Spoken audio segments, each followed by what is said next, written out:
Hi, friends. I wanted to come to you today and share with you two really good books for talking about Easter with our little children. And especially because sometimes it's difficult to discuss the cross and the crucifixion in a way that is appropriate for little children. And I found two really good books that I did not recommend on my podcast yet. I did do a podcast last week that dealt just with Christ centered Easter books that you can look up on Books That Spark. And then I have these two books I want to share with you. And one is a board book, and it's called Why Is There a Cross by Kathleen Bostrom. And you can get it right now on Kindle Unlimited. And so you're able to read it for free if you would like to read it on Kindle. And this one's a board book, so it's for really young children. And then the other one is for a little bit older children, and it's called What is Easter by Robbie Kelly. And this one is also available on Kindle Unlimited right now. And so you can also read it for free if you have that service. But they both do a very wonderful job of describing the death, burial, and resurrection of Jesus Christ in a way that is appropriate for little children. So I wanted to share those two books with you today, and then I wanted to share a craft with you. When I taught kindergarten and first grade, we did this craft every year because I really liked how simple it was. It can be more complex or more simple depending how you do it, and how easy it was to put together. And it really is beautiful. And the first thing you need are the old fashioned white paper plates that you can get at the Dollar Tree or wherever. And you'll need 4 plates for each project, for each person. And then on this one, I used these paint pens.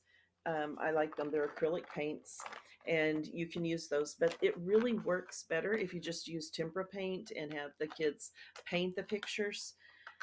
It goes much faster and is a lot easier. And then if you don't want to do that, if you don't have paints or you don't want to mess with that, using markers or crayons works fine as well. But the best results come from just using regular wet tempera paints, or poster paints as we call them.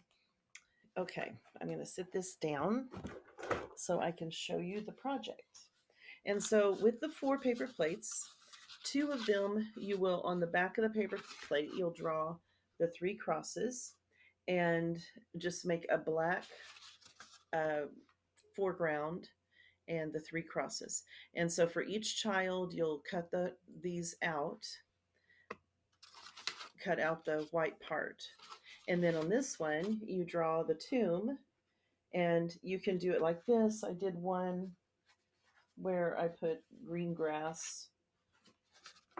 You can do it either way, whatever's easier. And then actually, you'll need 5 plates because you need to cut out the stone. And sometimes I can work it where I can get it out of this part, but usually I just go ahead and cut it out of the center of another plate to make the stone that rolled away. So you have these 2 on the outside. Now for the inside,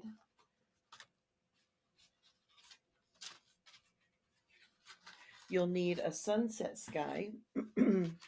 And so they can just color it or paint it like this to make a sunset background. And then the other one is for the sunrise.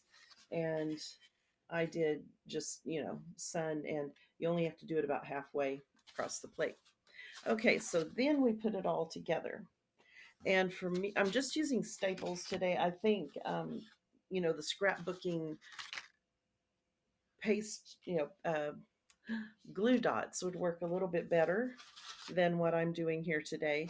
But first you cut out the top part of each of these plates, and then you get the 2 background plates and put them back to back.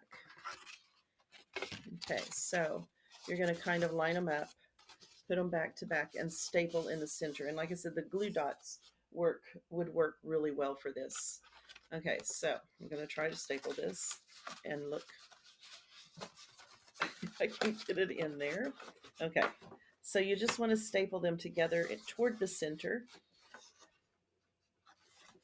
but kind of below the horizon so we don't have to see the staple. And so you have the one on one side, the other one there. And then you take the three crosses and we're going to staple them to the sunset side. And when I did these, I used just the white plates, very inexpensive, easy to use. You can paint on them, draw on them, color on them.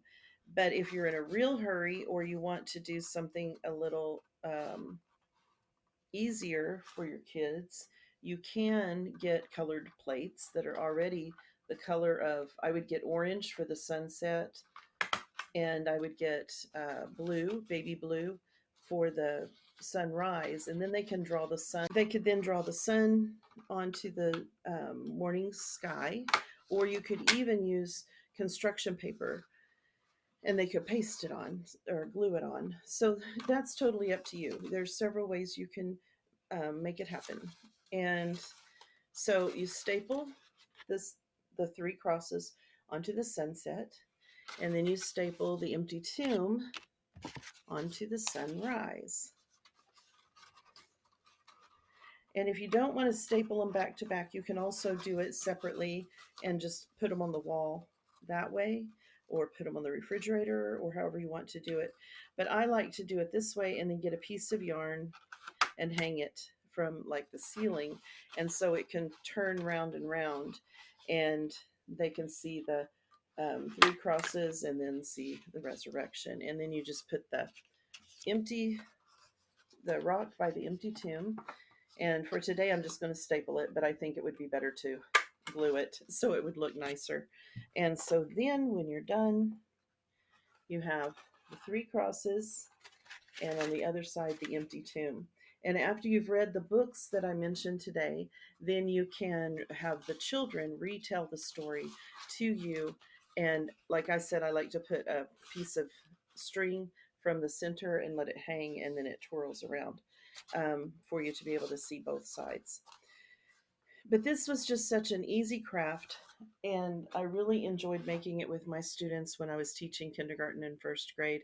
And it seemed to be an opportunity for them to be able to retell the story to me, and it was really effective that way.